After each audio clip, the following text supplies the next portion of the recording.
Hello guys, ഞാൻ mutton biryani കഴിച്ചിട്ട് ഒരു 1.5 മാസമായിട്ടുണ്ടോ കേട്ടോ. അപ്പോൾ കുറച്ച് ദിവസം മട്ടൻ ബിരിയാണി കഴിക്കാൻ ഭയങ്കര ആഗ്രഹം. അപ്പോൾ ഇന്ന് ഓഫാണ്. കൂടെ നമ്മൾ അനുപേട്ടനുണ്ട്. അപ്പോൾ അനുപേട്ടനോട് ഞാൻ കാര്യം പറഞ്ഞപ്പോൾ അനുപേട്ടൻ ഡബിൾ ഓക്കെയാണ്. അങ്ങനെ ഫുഡിൻ്റെ കാര്യത്തിൽ എപ്പോൾ വിളിച്ചാലും അനുപേട്ടൻ ഓക്കെയാണ് കേട്ടോ. കൂടെ ഓടി വരും. പുറത്തൊരു രക്ഷയില്ലാതെ ചൂടാട്ടോ. അല്ലെങ്കിൽ ഈ ടൈമിലൊന്നും അങ്ങനെ ആരും പുറത്ത് പോയിട്ട് ഫുഡ് അടിക്കൽ വളരെ കുറവായിരിക്കും. എല്ലാവരും റൂമിലേക്ക് ഡെലിവറി വിളിക്കുകയേ ചെയ്യുള്ളൂ.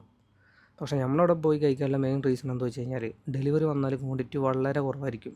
ഇതാകുമ്പോൾ എന്താണ്, അൺലിമിറ്റഡ് റൈസ് ഇട്ട് നമുക്ക് ഇങ്ങനെ കഴിക്കാം. അങ്ങനെ കാത്തിരുന്ന് നമ്മളെ മട്ടൻ ബിരിയാണി വന്നിട്ടുണ്ട് കേട്ടോ. മട്ടൻ ബിരിയാണി വന്നു കഴിഞ്ഞാൽ അടുത്ത പരിപാടി എന്താ, അതിലെത്ര പീസ് ഉണ്ടാക്കലാണ്. അതിനിപ്പോൾ മട്ടനായാലും ചിക്കനായാലും അത് നമ്മൾ നോക്കും. അതാണ് നമ്മൾ മലയാളീസ്. അപ്പോൾ പീസിൻ്റെ എണ്ണത്തിലൊന്നും ഒരു കുറവില്ല. അങ്ങനെ ചൂടും കൊണ്ടുവന്ന പവറിലുണ്ടല്ലോ, നമ്മളൊരു പിടുത്തങ്ങ് പിടിച്ചു. ഒരു ഒന്നൊന്നര പിടുത്തം. അനുപേട്ടനൊക്കെ കണ്ടോ, ഏട്ടൻ വലം നോക്കാണ്ട് കഴിച്ചുകൊണ്ടിരിക്കുകയാണ്. ഈ ഒരു കാര്യത്തിൽ അനുപേട്ടൻ ഞാൻ തന്നെ പറഞ്ഞ് വിളിച്ചു കഴിഞ്ഞാലും അനുപേട്ടൻ തിരിഞ്ഞ് നോക്കില്ല. നോക്കണമെന്നുണ്ടെങ്കിൽ ആ പ്ലേറ്റ് അങ്ങ് കാലിയാണം. അതാണ് നമ്മൾ അനുപേട്ടൻ. അങ്ങനെ ബിരിയാണി കഴിച്ചു. ഇനി എത്രയും പെട്ടെന്ന് റൂമിലെത്തുക, എന്നിട്ടൊരു മയക്കം. അതാണ് നമ്മൾ ലക്ഷ്യം കേട്ടോ. അപ്പോൾ നമ്മൾ ഉപയോഗിക്കുന്ന കുറുക്ക് വഴിയാണ് മദീന ഹൈപ്പർ മാർക്കറ്റ്. അതിൻ്റെ ബാക്കിലൂടെ കയറിയാൽ നമ്മളെ ഗല്ലിക്ക് പെട്ടെന്ന് എത്തും. അപ്പോൾ ഇവിടുത്തെ സ്റ്റാഫാക്കിനെ നമ്മളെ കാണുമ്പോൾ പറയാം നമ്മൾ പർച്ചേസിന് വരികയല്ല, ഇതുവഴി പോകാനാണെന്ന്. നമ്മൾ ഇടയ്ക്ക് യൂസ് ചെയ്യുന്ന വഴിയാണിത്. അങ്ങനെ ദേ നമ്മളെ ഗല്ലിയിലെത്തി. അപ്പോൾ ഇന്നത്തെ വീഡിയോ എത്ര ഉള്ളൂ കേട്ടോ. അപ്പോൾ അടുത്ത വീഡിയോ കാണാം.